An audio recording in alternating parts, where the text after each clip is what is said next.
Hey guys, this is Jerald over at Art Cyclery, here to talk to you about pedal float.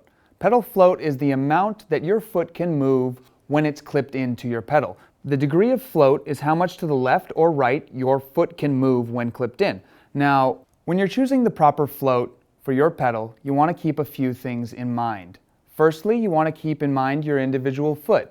Do you have a neutral foot that just stays in place under pressure, or do you overpronate or supinate, which means that your foot collapses when under pressure?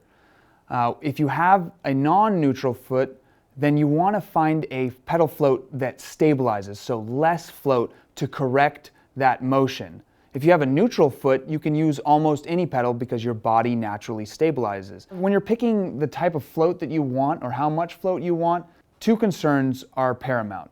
You want to think about whether your main concern is efficiency, moving your bike forward. Say competitive cyclists, they'll only have a fixed position because they want all that force moving forward.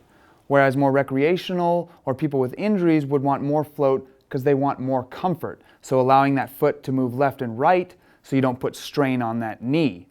Now, too much and too little float can both be a problem. If you're using too much float, then your body has to use extra energy to stabilize the foot moving around. But if you have too little float, then your knee has to absorb that extra natural movement that your leg wants to go in. So you have to be very careful choosing a fixed position cleat and also a cleat with too much float.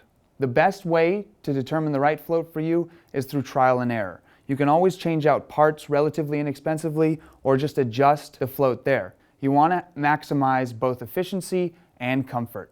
If you have any questions about pedal float or the products you've seen in this video, don't hesitate to call our toll-free number or send us an email.